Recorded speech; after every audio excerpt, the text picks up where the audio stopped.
My parents they started all of us in piano when we were about 6, and they were encouraging all the way through. In fact, I got my degree at university in classical piano and classical voice.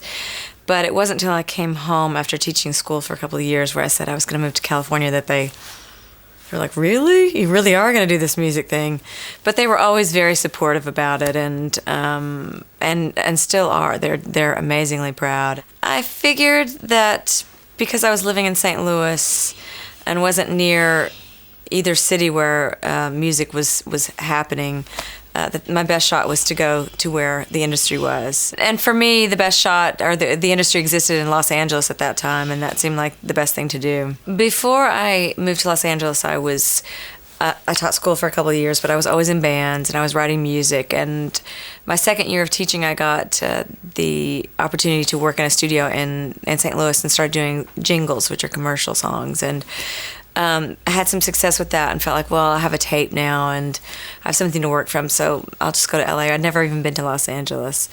And I kind of flipped a coin. It's like Los Angeles or New York, and New York seemed so much more daunting. And so, to leave home, and especially being from a small town, it was daunting and exciting. I first got out there, I lived with some friends at the beach, and for 2 months I just scoured through directories about where all the recording studios were, thinking that if I just take my tape to studios that maybe somebody will hire me, which was very naive, but ultimately that's kind of what did happen. I wound up going to all the wrong places, and people kind of led me to the right places. And then after a couple of months of being there, I moved closer to town and got a job as a waitress in a jazz club. And I got my tape out to some musicians and just started to get work. And then about 6 months in, I got an audition with Michael Jackson for the Bad Tour and went on the road with him for nearly 2 years as a backup singer. The entire experience of working with Michael and being on that tour everything was new for me. I'd never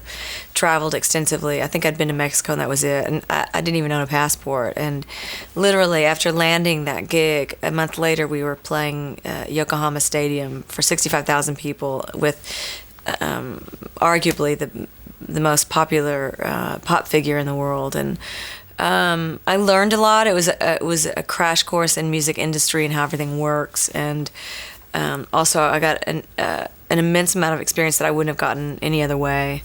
And I really got to watch, I think, the consummate professional doing an art form that he really created every single night with perfection. Well, after being turned down by every single record label in Los Angeles, I met Hugh Padgham at a party for Sting and wound up talking with him for a long time about what I was doing. And he asked me if I had a tape, and of course I did.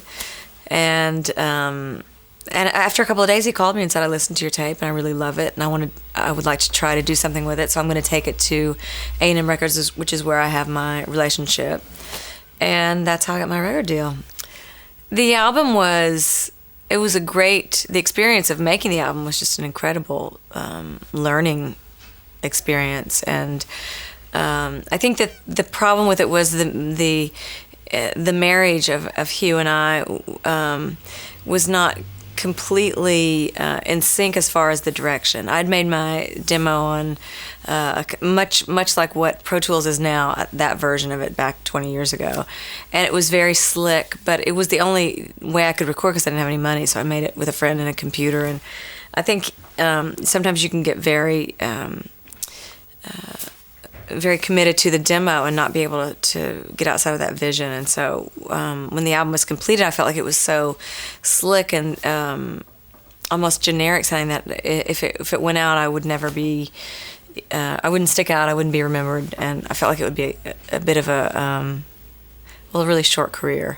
For a moment there, I started hearing from people in town that I was losing my record deal, and kind of my own volition, I wound up seeking out Bill Bottrell through a friend of mine, just to get together and see what we might do if we got into the studio. And I wound up going back to A&M and saying, with 4 songs, one of which was Leaving Las Vegas, and another one was Strong Enough to Be My Man. And I gave those to them and said, this is what I really want to do. And they allowed me to go in and continue on with that process. The Tuesday Night Music Club record was kind kind of an experiment to begin with. I met with Bill Bottrell through a friend of mine, Kevin Gilbert, and part of our experiment really to see if we even gelled was just to get a bunch of people together and be in a studio. And I think I met him on a Monday, and that Tuesday night he called me and had gotten some friends together, and it was the first jam session, and they called and said, "Do you want to come out?" I was the only woman, and it was a very heady experience because you had a bunch of very although underground, very established musicians in the LA scene get together. And so for about 4 weeks in a row, we got together and wrote songs and partied and, got stuff on tape. And then Bill and I really, I guess, came to the conclusion that we want to make a record together. We just don't know how exactly we're going to go about doing it. And it didn't continue on in that vein of just getting together and jamming. He and I got down to the business of writing and recording. But that was the original inspiration for the record, which was how the name came about. Well, part of I think part of the experience of being out in Pasadena and running around with this crew of guys was getting together and hanging out. Like we went to every haunt in LA and we'd stay out all night and talk about conspiracy theories and very intellectual. We were kind of literati, if you will. And one night we got together after having had I can't even count how many margaritas, and wound up going to a bookstore and bought a little tiny thin book of poetry, as well as a lot of other obscure books, and went back to the studio and started playing music. And Bill handed me this little tiny poetry book, and I started singing the lyrics from the first poem in the book, which was called Fun, by this guy named Wyn Cooper, who was come to find out later on, a professor at some school, maybe in Vermont, a liberal arts school.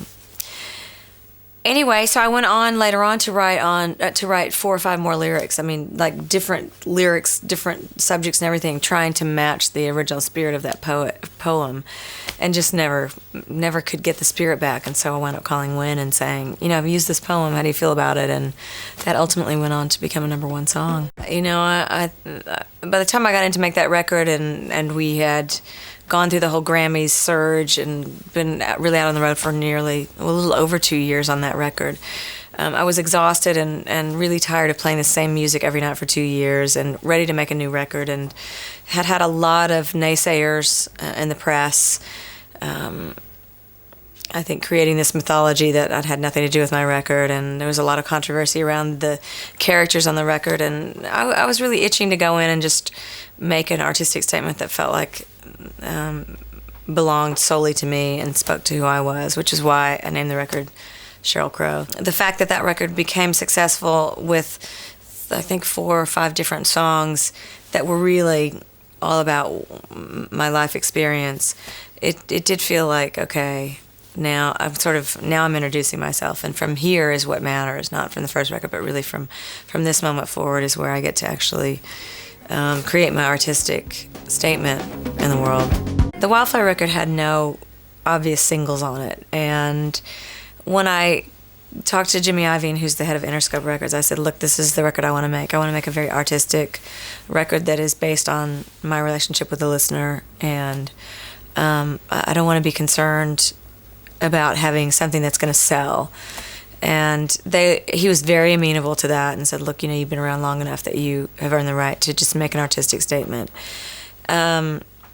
Sadly for me, because I really love that record and I love the process of making that record, sadly I got diagnosed with cancer right at the time I was going to be going out and promoting it. So the record didn't do well commercially, but I still feel like in the long run that that record will have a chance at standing up against time. For me, there was a lot of liberation in making the Wildflower record because I'd already hit 40, and my industry was becoming a lot more youth-oriented, and still is, but a lot of what was going on then were based around women who were like 19 or 20 and very image-oriented, and I really wanted to sort of I wanted to seize the opportunity to do something really mature. I think anyone who's ever been diagnosed with a life-threatening illness will attest to the fact that your life completely screeches to a halt, and it's from that moment on that you really define or refine who it is in your life and how you want your life to look and feel and how you're going to approach things. And there was a very big lesson for me in the cancer experience in that I had always put everybody and everything before me, and I'd always cared far too much about how I was perceived and how what my standing was with people, always wanting to be right with people, and finding it very difficult to ever say no or ever turn people down. And I really had to learn that lesson of listening to my own voice and listening to my body, and learning to say no and to put my desires and my needs first. And it also, I think, became the impetus for my adopting Wyatt, and of really saying, okay, what do I want for my life? What do I want personally in my life? What's missing? And so in so many ways, it was a blessing. I have a great relationship with Bill, and I've always had a great creative relationship with him. And we had about a 13 or 14 year hiatus in there between the first record and now, where we went off in our own lives, our own detours, and learned a lot about ourselves. And when we came back together to make this album, it was much like a homecoming, and very effortless and very emotional and very inspired, and we just had a great time. The reason for calling the album Detours was that for all of us who think that we control our lives, or all of us who think that we work hard and we make things happen, that there's a lot of unknown out there. There's a lot of fragility to the human experience, and you can be completely fit and be a good person and get diagnosed with cancer, and it happens. And there's so many unknown variables, but I think where we learn the most about ourselves is when our life does take us on a detour, where we get off of what that known course is, and it's on the way back that we really meet ourselves, and that we have the opportunity to refine or define who we are, and it helps us to remember who we are, who we meant to be. And my cancer experience and all the things that were going on in my personal life at that moment really did do that for me.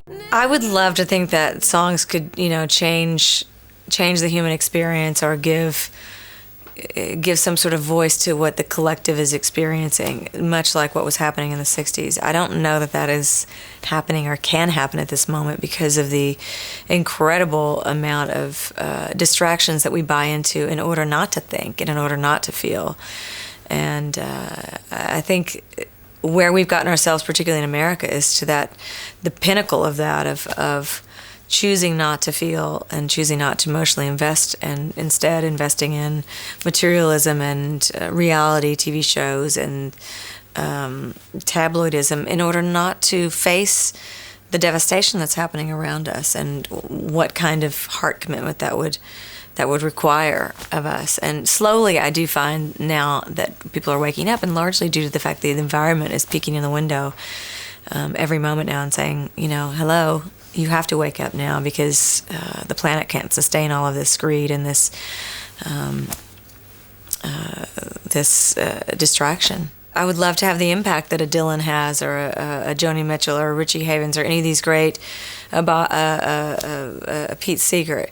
I don't kid myself in thinking that that's the way it is anymore, because people don't even feel like they should have to buy or have to pay for art. And to me, art is the one thing that really does catalog who we were in our history. When this generation of people is gone, or when these centuries of people are gone, the only thing that really leaves its mark is the art that we've created.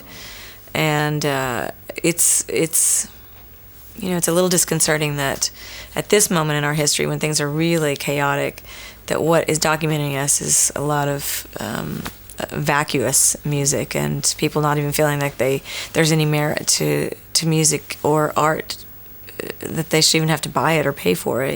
So it's a very interesting time that we're living through. But in my own way, I feel like the only thing that I can offer up is to write about what is happening in me, and know that the universal spirit is also asking the same questions and experiencing the same chaotic, having the same chaotic experience I am. It sounds dismal and all, but I think that we have such great strength in knowing that we are all in this, and that we are a community, a world community, and that we can't forget that.